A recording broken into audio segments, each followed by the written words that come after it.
Parte 15. Noivado e casamento. Capítulo 148. Amor verdadeiro. O amor é um precioso dom que recebemos de Jesus. A afeição pura e santa não é sentimento, mas princípio. Os que são movidos pelo verdadeiro amor não são irracionais ou cegos.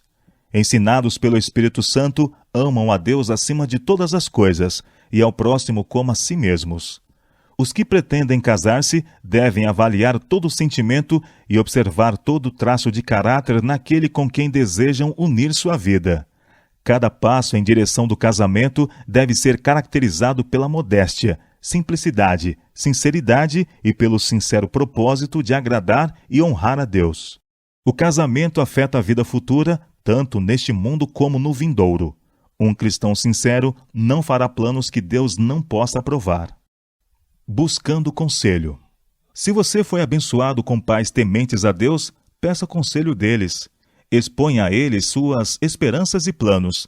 Aprenda as lições de suas experiências da vida e será poupado de muita dor.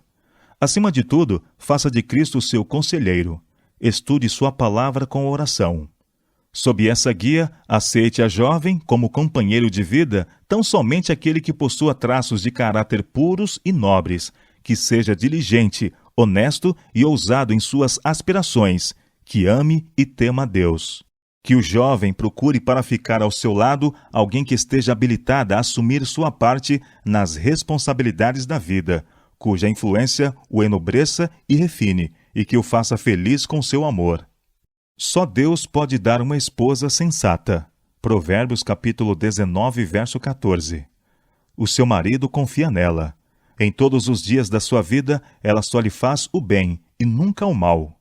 Provérbios 31, versos 11 e 12. Fala com sabedoria e delicadeza. Ela nunca tem preguiça e está sempre cuidando da sua família. Os seus filhos a respeitam e falam bem dela, e o seu marido a elogia. Ele diz: muitas mulheres são boas esposas, mas você é a melhor de todas. Provérbios capítulo 31, versos 26 a 29. O que consegue uma esposa assim, encontra a felicidade. Recebeu uma bênção de Deus, o Senhor. Provérbios capítulo 18, verso 22. Escolha de companheiros.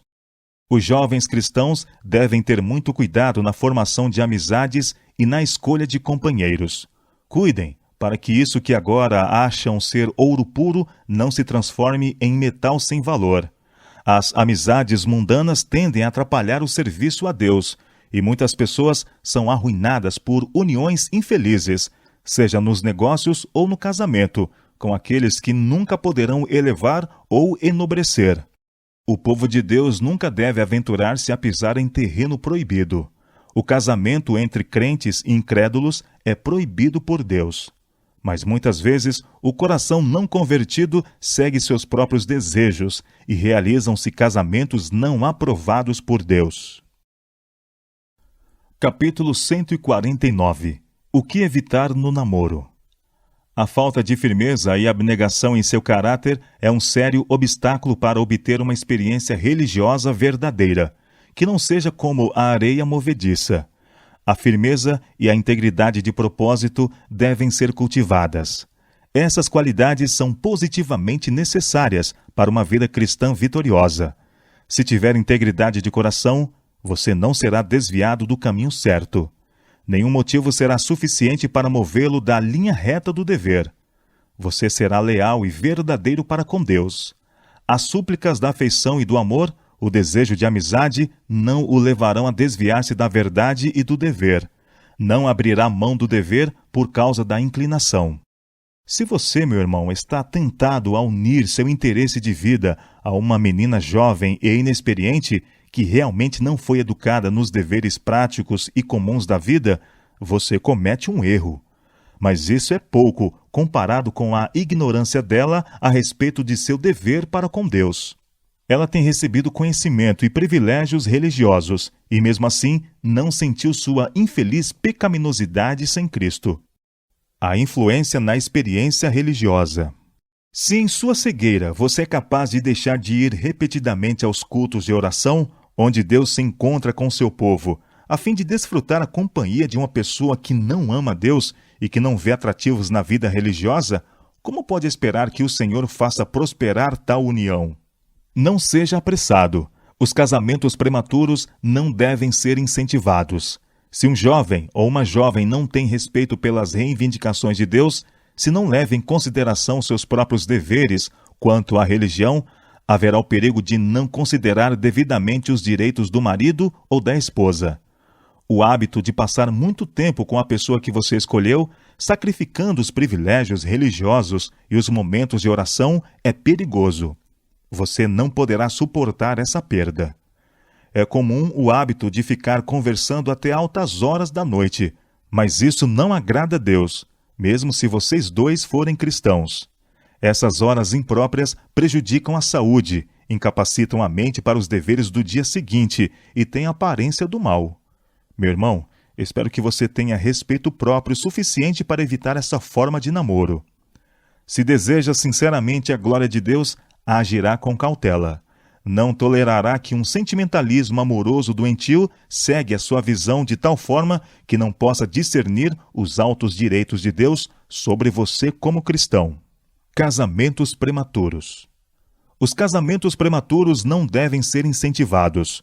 Uma relação tão importante como o casamento e de tão longa extensão em seus resultados não devem ser assumidos precipitadamente, sem preparo suficiente, e antes que as faculdades mentais e físicas estejam bem desenvolvidas.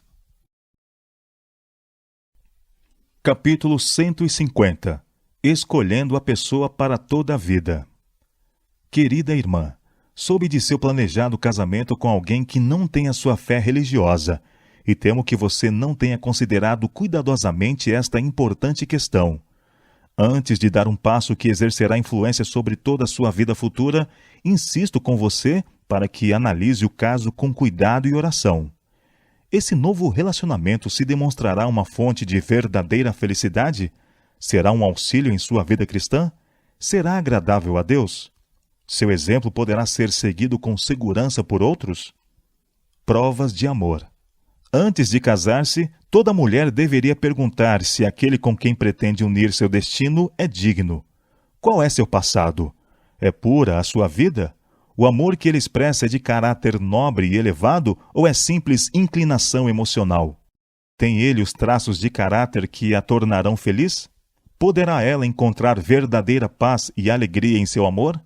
Terá liberdade para preservar sua individualidade? Ou deverá submeter seu juízo e consciência ao controle do marido? Como discípula de Cristo, ela não pertence a si mesma, foi comprada por preço. Pode honrar as reivindicações do Salvador como supremas? Seu corpo e alma, pensamentos e propósitos serão conservados puros e santos? Essas perguntas têm influência vital sobre o bem-estar de toda mulher que pretende se casar. É fundamental a religião no lar. Só ela pode prevenir os graves erros que tantas vezes amarguram a vida conjugal. Unicamente onde Cristo reina pode haver amor profundo, verdadeiro, altruísta. Então as duas pessoas se unirão e as duas vidas se harmonizarão. Anjos de Deus serão hóspedes no lar e santificarão o quarto matrimonial. A sensualidade baixa será excluída. Os pensamentos serão dirigidos a Deus. A ele se elevará a devoção do coração. Resultados da desobediência. O coração anseia o amor humano, mas esse amor não é forte, puro ou precioso bastante para ocupar o lugar do amor de Jesus. Unicamente em seu Salvador, a esposa pode encontrar sabedoria, força e graça para enfrentar os cuidados, responsabilidades e tristezas da vida. Ela deve fazer dele sua força e guia. Que a mulher se entregue a Cristo antes de se entregar a um homem e não se envolva em nenhum relacionamento que entre em conflito com isso. Os que encontram verdadeira felicidade devem ter a bênção do céu sobre tudo que possuem e fazem. É a desobediência a Deus que enche de infelicidade tantos corações e lares. Minha irmã, se você deseja ter um lar onde nunca se levantem sombras, não se una com um homem que é inimigo de Deus. Como uma pessoa que espera enfrentar estas palavras no juízo, suplico para que você pondere o passo que pretende dar. Pergunte-se: Um marido descrente desviará meus pensamentos de Jesus? Ele ama mais os prazeres do que a Deus? Não me induzirá a apreciar as coisas de que gosta? O caminho para a vida eterna é íngreme e difícil. Não coloque sobre si fardos adicionais que retardam seu avanço. Desejo adverti-la de seu perigo, antes que seja tarde demais. Você dá ouvidos a palavras suaves, agradáveis, e é levado a acreditar que tudo ficará bem, mas não entende os motivos que inspiram essas palavras amáveis. Não percebe as profundezas da maldade ocultas no coração. Não pode olhar o que está por trás dos bastidores e discernir as armadilhas que Satanás está preparando para você. Ele quer induzi-la a proceder de tal modo que possa obter fácil acesso para atingi-la com suas flechas de tentações. Não lhe dê a menor vantagem. Enquanto Deus influencia a mente de seus servos, Satanás atua através dos filhos da desobediência. Não há acordo entre Cristo e Belial. Os dois não podem se harmonizar. Unir-se a um descrente é colocar-se no terreno de Satanás. Você entristece o Espírito de Deus e perde sua proteção. Poderia permitir-se tão terríveis desvantagens na luta pela vida eterna? Quando um noivado acaba. Você pode dizer, mas dei minha palavra e agora vou voltar atrás? Respondo, se você fez uma promessa contrária às Escrituras, por todos os meios, desfaça sem demora e arrependa-se humildemente diante de Deus por sua insensatez, que a levou a dar a palavra tão precipitadamente. É muito melhor voltar atrás nesta promessa, no temor de Deus, do que cumpri-la e assim desonrar seu Criador. Lembre-se de que você tem um céu a ganhar e um caminho aberto para a perdição a evitar. Quando Deus diz uma coisa, quer dizer isso mesmo. Quando proibiu nossos pais de comer o fruto da árvore da ciência do bem e do mal, sua desobediência abriu a todo mundo as comportas da desgraça. Se andarmos contrariamente a Deus, Ele andará contrariamente a nós. Nosso único procedimento seguro é obedecer a todas as suas ordens, não importam os custos. Todas elas têm como base amor infinito e sabedoria. Amadurecimento é essencial. Para o bem da sociedade, bem como para os elevados interesses dos alunos, é melhor que eles não tentem escolher um companheiro de vida, enquanto seu próprio caráter ainda não esteja desenvolvido, seu discernimento amadurecido, e enquanto estejam, ao mesmo tempo, privados do cuidado e orientação paternos. Os que estão procurando proteger os jovens da tentação e prepará-los para uma vida de utilidade estão empenhados numa boa obra. Ficamos felizes em ver em qualquer instituição de ensino o reconhecimento da importância do devido limite e disciplina para os jovens. Que os esforços de todos esses instrutores tenham sucesso.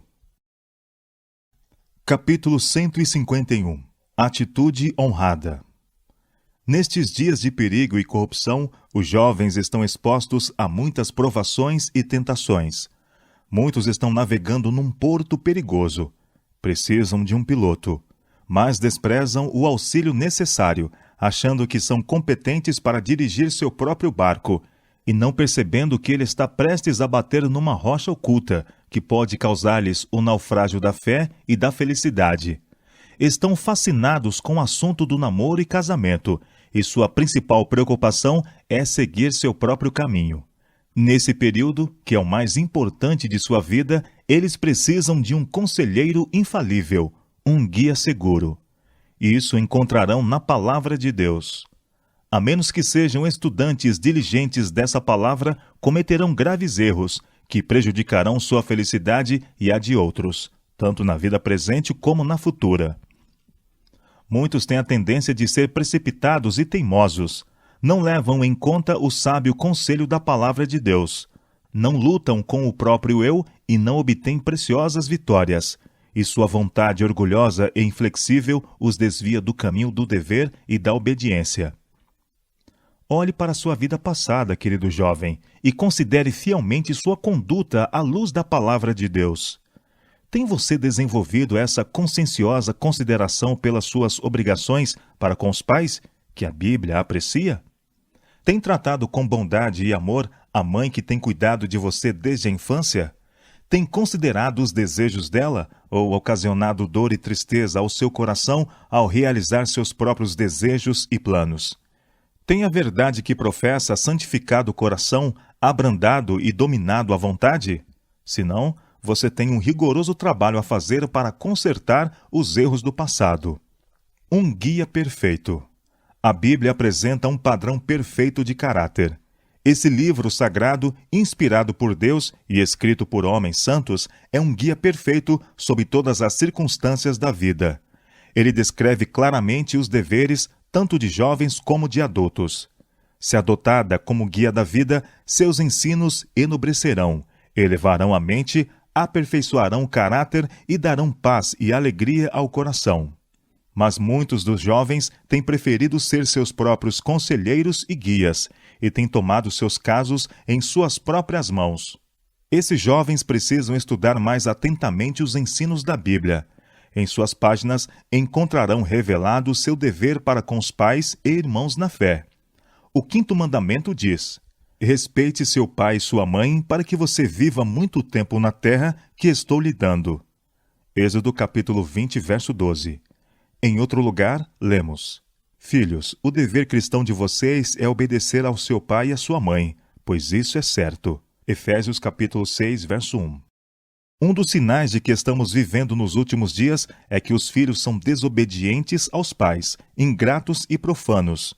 A palavra de Deus tem muitos preceitos e conselhos que ordenam respeitar os pais. Incute nos jovens o sagrado dever de amar e tratar com carinho os que os guiaram através da infância, da juventude até a idade adulta, e que agora dependem em grande parte deles quanto à paz e felicidade. A Bíblia é clara nesse assunto, contudo, seus ensinos têm sido muito desrespeitados. Os jovens têm muitas lições a aprender, e a mais importante delas é aprender a conhecer a si mesmos. Devem ter ideias corretas de suas obrigações e deveres para com os pais, e estar constantemente aprendendo na escola de Cristo e ser mansos e humildes de coração. Ao mesmo tempo que devem amar e honrar os pais, também devem respeitar o bom senso dos homens de experiência com quem se relacionam na igreja. Roubando afeições.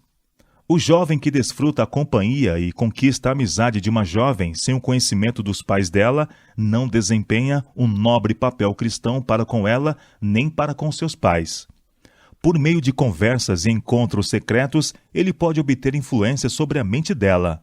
Mas, ao fazer isso, deixa de manifestar aquela nobreza e integridade de alma que possuirá todo filho de Deus. Para conseguir seus fins, desempenham um papel que não é franco e aberto, nem de acordo com o padrão bíblico, e demonstram-se infiéis para com aqueles que os amam e se esforçam para ser seus fiéis guardadores. Casamentos contraídos sob tais influências não estão de acordo com a palavra de Deus. Aquele que quer desviar do dever uma filha, que confunde suas ideias acerca das ordens claras e positivas de Deus para obedecer e honrar aos pais, não cumprirá fielmente as obrigações do casamento. Faça a pergunta: como pode um jovem conservar pura a vida? É dada a resposta: é só obedecer aos teus mandamentos. Salmo 119, verso 9. O jovem que faz da Bíblia o seu guia não precisa errar o caminho do dever e da segurança. Esse livro abençoado o ensinará a preservar sua integridade de caráter, a ser sincero e não praticar nenhum engano. Não roube. Foi escrito pelo dedo de Deus sobre as tábuas de pedra. No entanto, quanto roubo secreto de afeições é praticado e desculpado. Mantém-se um namoro falso. Seguem-se conversas particulares, até que os sentimentos de alguém inexperiente e que não sabe até que ponto se podem desenvolver essas coisas são em certa medida desviados de seus pais e colocados sobre quem, por seu procedimento, demonstra ser indigno de seu amor. A Bíblia condena todo tipo de desonestidade e ordena o procedimento correto sob todas as circunstâncias. Aquele que faz da Bíblia o guia de sua juventude, à luz do seu caminho, obedecerá aos seus ensinos em todas as coisas. Não transgredirá nem um jota ou um tio da lei para conseguir qualquer objetivo, mesmo se tiver que abrir mão de muitas coisas por causa disso. Se acredita na Bíblia, sabe que as bênçãos de Deus não repousarão sobre ele se desviar do estreito caminho da retidão. Embora pareça prosperar por algum tempo, certamente colherá o fruto de suas ações. Deus amaldiçoa muitos dos relacionamentos inoportunos e inapropriados que se formam nesta época. Se a Bíblia não desse um parecer claro e preciso para essas questões, então o procedimento dos jovens de hoje, em seus relacionamentos uns com os outros, seria desculpável. Mas as exigências da Bíblia não são ordens incompletas. Requerem perfeita pureza de pensamento, palavras e atos. Somos gratos a Deus porque sua palavra é luz para nossos pés e porque ninguém precisa errar o caminho do dever. Os jovens devem tornar sua obrigação consultar suas páginas e atender a seus conselhos, pois erros lamentáveis são sempre cometidos quando alguém se desvia de seus preceitos. Necessidade de juízo perfeito. Se há um assunto que deve ser considerado com calma razão e juízo desapaixonado, é o assunto do casamento. Se há tempo em que a Bíblia é necessária como conselheira, é antes de dar um passo que une pessoas para toda a vida. Mas a ideia predominante é que nessa questão os sentimentos devem ser o guia, e em muitos casos o sentimentalismo apaixonado assume o controle e leva à ruína certa. É nesse assunto que os jovens demonstram menos inteligência do que em qualquer outro. É aqui que se recusam a usar a razão. A questão do casamento parece ter um poder enfeitiçante sobre eles. Não se submetem a Deus. Seus sentidos são anulados e agem em certo segredo, como se temessem que seus planos fossem contrariados por alguém. O modo secreto pelo qual namoros e casamentos são levados avante é a causa de grande parte da infidelidade, da qual só Deus conhece a extensão completa. Nessa rocha, milhares sofrem o naufrágio. Professos cristãos, cuja vida é assinalada pela integridade e que parecem sensíveis a qualquer outro assunto, neste cometem erros terríveis. Manifestam uma vontade fixa, decidida, sem que a razão não pode mudar. Tornam-se tão fascinados pelos sentimentos e impulsos humanos que não sentem desejo de estudar a Bíblia e entrar em íntima comunhão com Deus. Satanás sabe exatamente com que elementos tem de lidar e emprega sua sabedoria infernal de várias maneiras para induzir pessoas à ruína. Ele observa cada passo dado e sugere muitas coisas, e muitas vezes essas sugestões são mais aceitas do que o conselho da palavra de Deus. Essa rede perigosa, bem tecida, é habilmente preparada para apanhar os jovens e imprudentes. Pode estar muitas vezes disfarçada sob um manto de luz, mas os que se tornam suas vítimas trazem sobre si mesmos muitas tristezas. Como resultado, vemos por toda parte pessoas arruinadas. Os pais devem ser consultados. Quando os nossos jovens serão sábios? Por quanto tempo as coisas ainda continuarão assim? Deverão os filhos consultar apenas os próprios desejos e inclinações, sem levar em conta o conselho e bom senso dos pais? Alguns parecem nunca considerar os desejos ou preferências de seus pais, nem respeitam sua opinião madura. O egoísmo fechou-lhes as portas do coração à afeição filial. Os jovens precisam ser alertados quanto a esse assunto. O 5º mandamento é o único ao qual se acha ligado uma promessa, mas é pouco considerado e mesmo explicitamente desprezado pelos filhos. A falta de consideração para com o amor de uma mãe e a desonra da atenção de um pai são pecados registrados contra muitos jovens. Um dos maiores erros relacionados com esse assunto é a ideia de que os jovens e inexperientes não devem ser incomodados em suas afeições, que não deve haver interferência em sua experiência amorosa. Se já houve um assunto que devesse ser considerado de todos os pontos de vista, é esse. O auxílio da experiência de outros e uma calma e cuidadosa reflexão da questão de ambos os lados são positivamente essenciais. Esse assunto é tratado com muito descaso pela grande maioria das pessoas. Querido jovem, consulte a Deus e a seus pais tementes a Deus. Ore sobre o assunto. Avalie cada sentimento e observe cada traço de caráter na pessoa com quem pretende unir o destino de sua vida. O passo que você está para dar é um dos mais importantes de sua vida e não deve ser dado precipitadamente. Ame, mas não cegamente. Analise cuidadosamente para ver se sua vida matrimonial será feliz ou desarmoniosa e infeliz. Levante as seguintes questões. Essa união me ajudará a alcançar o céu? Aumentará meu amor a Deus? E ampliará minha esfera de utilidade nesta vida? Se essas reflexões não apresentam nada em contrário, então prossiga no temor de Deus.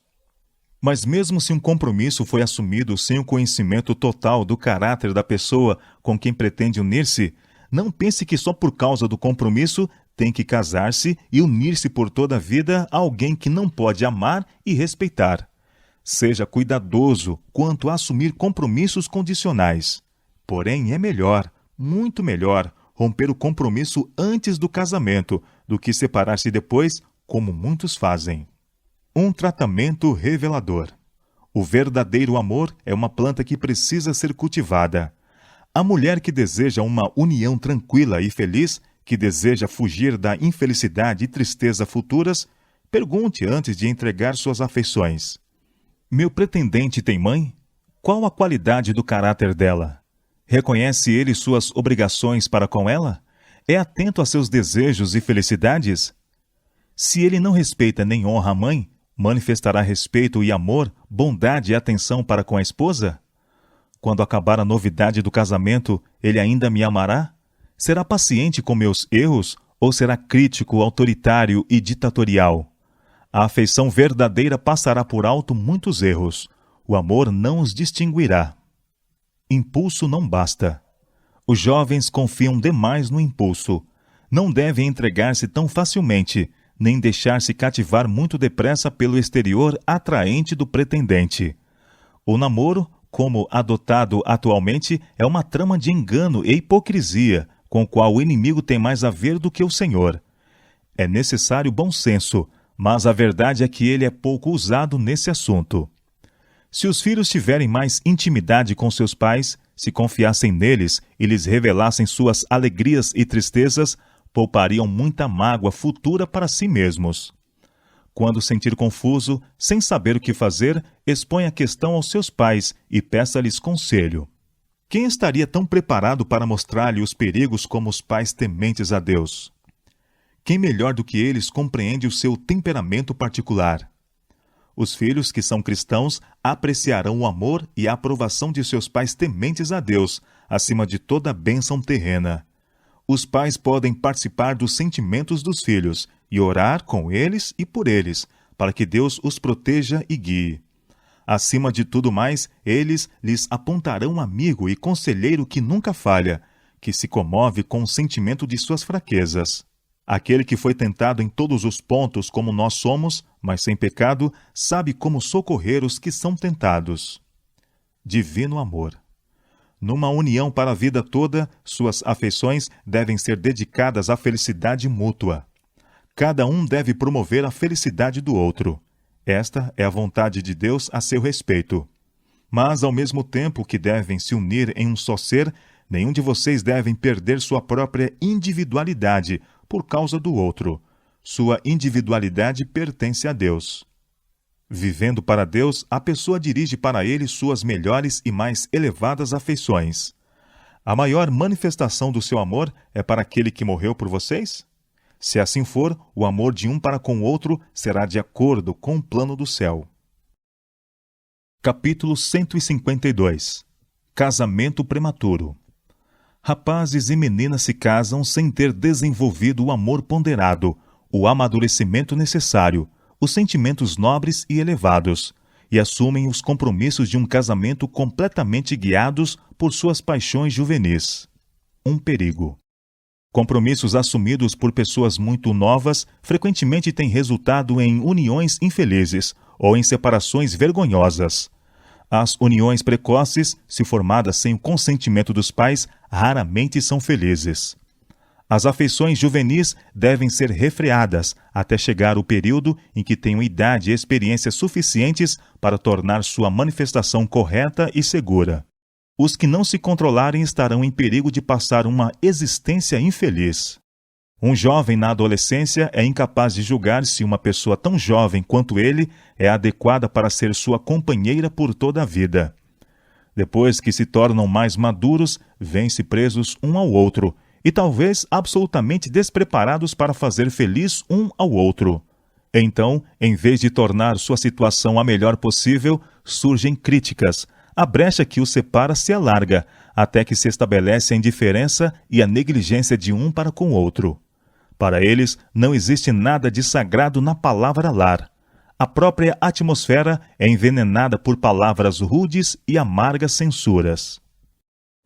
Capítulo 153. Estratégias de Satanás.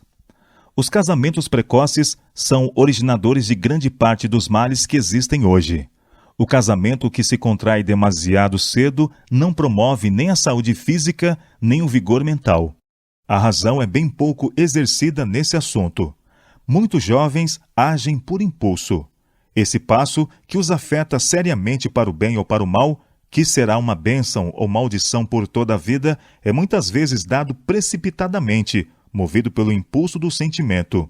Muitos não darão ouvidos à razão ou orientação de um ponto de vista cristão. Atualmente, o mundo está cheio de infelicidade e pecado em consequência de casamentos mal feitos. Em muitos casos, leva apenas alguns meses para o marido e a mulher perceberem que seus temperamentos nunca poderão combinar. E o resultado é que a discórdia predomina no lar, onde deveriam existir apenas o amor e a harmonia celeste. Através de brigas sobre assuntos sem importância, é cultivado um espírito de amargura. Desacordos e discussões trazem tremenda infelicidade ao lar e separam os que deveriam estar unidos pelos laços do amor. Assim, milhares têm se sacrificado, alma e corpo, por meio de casamentos insensatos e entrado no caminho da perdição. Julgo desigual. É perigoso formar aliança mundana. Satanás sabe bem que no momento em que presencia o casamento de muitos rapazes e moças, encerra a história de sua experiência e utilidade cristãs. Por algum tempo, poderão se esforçar para viver uma vida cristã, mas seus esforços são feitos contra uma constante influência na direção oposta. Em tempos passados, consideravam um privilégio falar de sua alegria e esperança, mas logo perdem a vontade de falar desse assunto, sabendo que aquele a quem ligaram seu destino não tem interesse nessas coisas. Assim, Satanás os envolve com ceticismo e a fé na preciosa verdade morre no coração. Satanás usa todos os meios para prender os jovens no pecado, porque assim tem os adultos garantidos. O inimigo tem verdadeiro ódio contra todo o esforço para influenciar os jovens na direção certa. Odeia tudo que proporcione um correto ponto de vista de Deus e de Cristo. Seus esforços são especialmente dirigidos contra os que estão em posição favorável de receber a luz do céu. Porque ele sabe que qualquer movimento de sua parte para entrar em ligação com Deus lhes dará poder para resistir às suas tentações. Como um anjo de luz, vem aos jovens com suas armadilhas enganadoras e muitas vezes consegue desviá-los, passo a passo, do caminho do dever. Relacionamento conveniente. Os jovens que se aventuram a conviver um com o outro podem tornar essa convivência uma bênção ou uma maldição. Podem edificar, fortalecer e beneficiar um ao outro, aperfeiçoando-se na conduta, no temperamento, no conhecimento. Ou podem exercer uma influência desmoralizadora ao tornarem-se descuidados e infiéis. Casamentos precipitados. Satanás está constantemente empenhado em levar os jovens inexperientes a um casamento precipitado.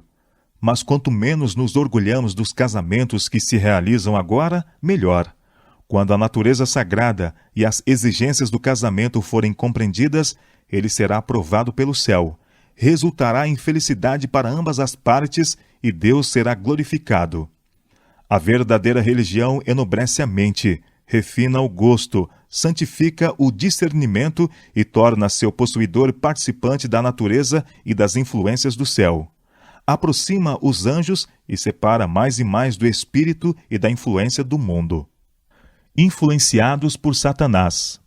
Satanás está diligentemente empenhado em influenciar pessoas inteiramente incompatíveis entre si a unirem seus interesses. Ele exulta nessa obra, pois através dela pode trazer mais infelicidade e desgraça à família humana do que exercendo suas habilidades em qualquer outro sentido. Capítulo 154. A felicidade como objetivo. Deus colocou o homem no mundo, e é seu privilégio comer, beber, negociar, casar-se e ser dado em casamento. Mas só é seguro fazer essas coisas no temor de Deus. Devemos viver neste mundo tendo em vista o mundo eterno. O grande pecado nos casamentos dos dias de Noé era que os filhos de Deus formavam aliança com as filhas dos homens. Os que professavam reconhecer e reverenciar a Deus se uniam com os que eram corruptos de coração, e casavam-se com quem queriam, sem fazer distinção. Existem muitas pessoas hoje que não possuem experiência religiosa profunda, que fazem exatamente as mesmas coisas que se faziam nos dias de Noé. Casavam-se sem considerar o caso e orar cuidadosamente. Muitos assumem os sagrados compromissos de forma tão impensada como fariam uma transação comercial.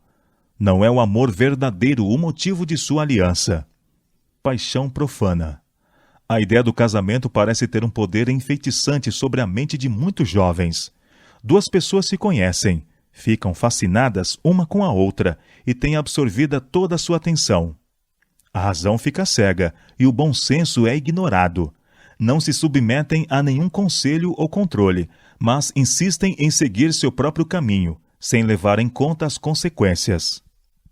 A paixão que os domina é como uma epidemia ou doença contagiosa que deve seguir seu curso, e parece impossível detê-la. Talvez haja pessoas à volta deles que percebem que, se eles se unirem em casamento, isso poderá resultar em infelicidade por toda a vida. Mas os conselhos e advertências são dados em vão. Talvez, por tal união, a utilidade de alguém que Deus abençoaria em seu serviço seja invalidada e destruída. Mas os argumentos e as opiniões são ignorados.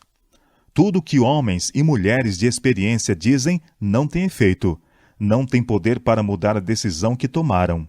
Perdem o interesse no culto de oração e em tudo que diz respeito à religião. Estão totalmente fascinados um com o outro e negligenciam os deveres da vida como se fossem questões de pouca importância. Noite após noite, esses jovens desperdiçam tempo e energia conversando um com o outro. Sobre assuntos de interesse sério e solene?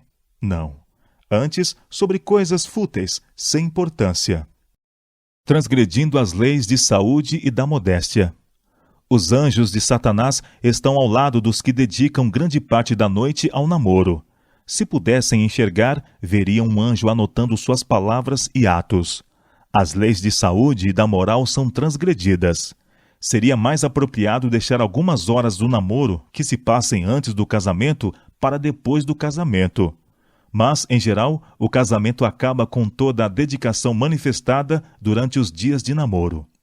Essas horas gastas em alta noite, nesta época de depravação, frequentemente levam à ruína de ambas as partes envolvidas. Satanás se alegra e Deus é desonrado quando homens e mulheres não procedem dignamente.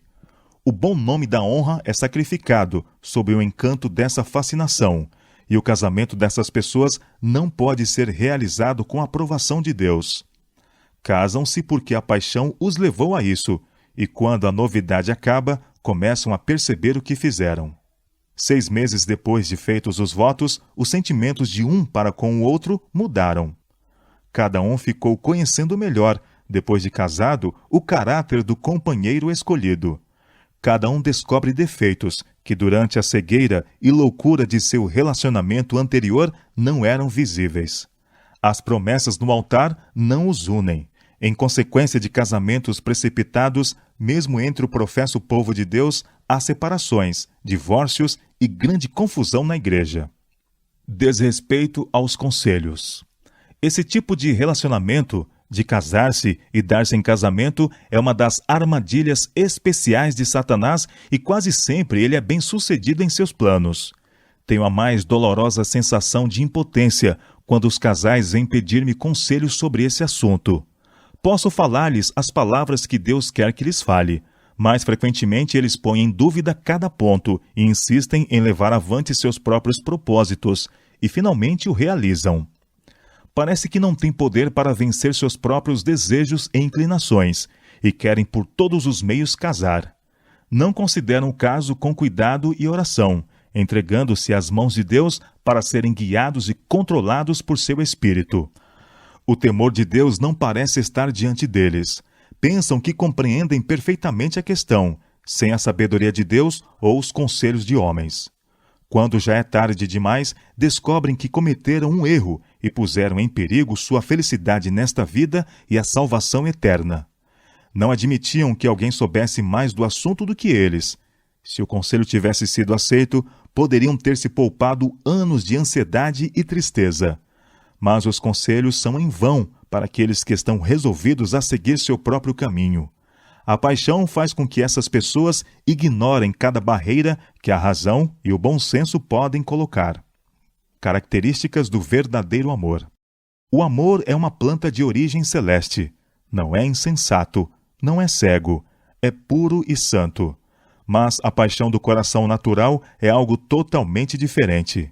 Enquanto o amor puro inclui a Deus em todos os seus planos e está em perfeita harmonia com seu espírito, a paixão é teimosa, precipitada, insensata, desrespeitando todos os limites e fazendo do objeto de sua escolha um ídolo.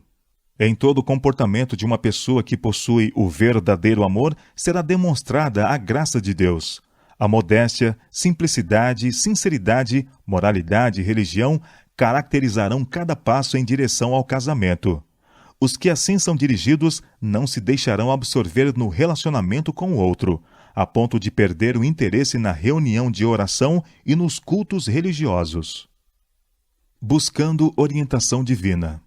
Se homens e mulheres têm o hábito de orar 2 vezes ao dia antes de pensar em casamento, devem fazê-lo 4 vezes ao dia quando pensam em dar esse passo. O casamento é algo que influenciará e afetará sua vida, tanto neste mundo como no futuro. Um cristão sincero não levará avante seus planos nessa direção sem o conhecimento de que Deus aprova seu proceder. Não desejará escolher por si mesmo, mas achará que Deus deve escolher por ele. Não devemos satisfazer a nós mesmos, pois Cristo também não satisfez a si mesmo. Não quero que pensem que estou dizendo com isto que alguém deve se casar com quem não ama. Isso seria pecado. Mas não se deve permitir que a fantasia e a natureza sentimental levem à ruína. Deus requer o coração todo, as supremas afeições. A maioria dos casamentos de nosso tempo e a maneira como são conduzidos tornam-nos um dos sinais dos últimos dias. Os homens e as mulheres são tão persistentes, tão teimosos, que Deus é deixado fora da questão. A religião é colocada de lado, como se não tivesse parte a desempenhar nessa solene e importante questão. Mas, a menos que os que dizem crer na verdade sejam santificados por ela e elevados no pensamento e no caráter, não se acham em posição favorável perante Deus, como pecador que nunca recebeu luz a respeito das exigências da verdade. Capítulo 155. Responsabilidades do casamento. Muitos se casam sem ter adquirido propriedade e sem herança alguma. Não possuíam força física ou energia mental para adquirir bens. São justamente esses que se apressaram para casar e tomaram sobre si responsabilidades das quais não tinham exata compreensão. Não possuíam sentimentos nobres e elevados e não tinham ideia precisa do dever de um marido e pai, e o que lhes custaria suprir as necessidades de uma família. E não manifestaram mais prudência no aumento da família do que a que mostraram em suas transações comerciais. A instituição do casamento foi designada pelo céu para ser uma bênção ao homem, mas, em sentido geral, tem sido maltratada de tal maneira a torná-la uma terrível maldição. Muitos homens e mulheres agiram, ao se casarem, como se a única questão que lhes cabia resolver era se amavam um ao outro. Mas devem compreender que a responsabilidade que repousa sobre eles no casamento é maior do que essa. devem considerar se seus descendentes terão força física e força mental e moral. Mas poucos agiram com motivos nobres e com elevadas considerações que não poderiam rejeitar levianamente, que a sociedade tinha sobre eles direitos, que o peso da influência de sua família faria diferença na escala ascendente ou descendente. Capítulo 156. Bom senso e domínio próprio. Os que professam ser cristãos não devem se casar enquanto o assunto não tiver sido considerado com cuidado e oração, sob um elevado ponto de vista, para ver se Deus pode ser glorificado por essa união. Então devem considerar devidamente o resultado de todo o privilégio do casamento, e o princípio santificado deve ser a base de cada ação. Olhando adiante. Antes de aumentar a família, devem levar em consideração se Deus seria glorificado ou desonrado com trazerem filhos ao mundo. Devem buscar glorificar a Deus por sua união desde o princípio e durante todo o tempo de sua vida de casados. Devem considerar com calma as providências a serem tomadas para os filhos. Não têm direito de colocar filhos no mundo para serem um fardo a outros. Têm eles um meio de vida em que podem confiar para sustentar a família, de modo que não precisem se tornar um fardo aos outros? Se não o têm, cometem um crime em trazer filhos ao mundo para sofrerem por falta de cuidado, alimento e vestuário necessários. O domínio da paixão. Nesta época de corrupção e maus costumes, essas coisas não são consideradas. Paixões sensuais dominam, não se submetendo ao controle, embora a fraqueza, a miséria e a morte sejam o resultado. As mulheres são forçadas a uma vida de privações, dores e sofrimentos, por causa de paixões incontroláveis de homens que usam o nome de marido, devendo mais apropriadamente ser chamados de animais. As mães arrastam uma existência infeliz, carregando quase o tempo todo um filho nos braços, tentando arranjar todos os meios de dar-lhes alimento e roupa. Tanta é a miséria que enche o mundo. Há bem pouco amor real, genuíno, dedicado e puro. Esse precioso artigo é muito raro. A paixão é denominada amor. Muita mulher tem sido maltratada em suas frágeis e delicadas sensibilidades, porque o relacionamento do casamento permitiu àquele a quem chamavam de marido ser grosseiro em seu tratamento para com ela. Ela verificou ser seu amor tão baixo que lhe causou aversão. Necessidade de domínio próprio. Muitas famílias estão vivendo na mais infeliz situação porque o marido e pai permite que sua natureza animal predomine sobre o intelecto e a moral. O resultado é a sensação frequente de abatimento e depressão. Mas a causa raramente é atribuída à maneira inadequada de agir. Temos a solene obrigação diante de Deus quanto a manter o espírito puro e o corpo saudável, para que possamos ser um benefício à humanidade e render a Deus um serviço perfeito. Capítulo 157. O exemplo de Isaque. Pessoa alguma que tema Deus pode ligar-se a outra que não o tema sem correr perigo. Andarão dois juntos, se não houver entre eles acordo? Amós, capítulo 3, verso 3. A felicidade e a prosperidade do casamento dependem da unidade dos cônjuges, mas entre o crente e o incrédulo há uma diferença radical de gostos, inclinações e propósitos. Estão servindo a dois senhores, entre os quais não pode haver concordância. Por mais puros e corretos que sejam os princípios de um, a influência de um cônjuge incrédulo terá uma tendência para afastar de Deus. A pessoa que se converteu após o casamento tem uma obrigação maior de ser fiel ao seu companheiro, por mais que discordem quanto à fé religiosa. Contudo, as reivindicações de Deus devem ser colocadas acima de qualquer relação terrena, mesmo que isso resulte em provas e perseguições. Com espírito de amor e mansidão, essa fidelidade pode ter influência na conquista de um incrédulo. Mas o casamento de cristãos com ímpios é proibido na Bíblia. A instrução do Senhor é: não se juntem com descrentes para trabalhar com eles. 2 Coríntios capítulo 6, versos 14. Isaque foi muito honrado por Deus, tornando-se herdeiro das promessas pelas quais o mundo seria abençoado. Entretanto, quando ele tinha 40 anos de idade, submeteu-se à decisão de seu pai ao designar seu servo experiente e temente a Deus para escolher uma esposa para ele. E o resultado daquele casamento, conforme é apresentado nas Escrituras, é um quadro terno e belo de felicidade doméstica. Então Isaque levou Rebeca para a barraca onde Sara, a sua mãe, havia morado, e ela se tornou a sua mulher. Isaque amou Rebeca, e assim foi consolado depois da morte da sua mãe.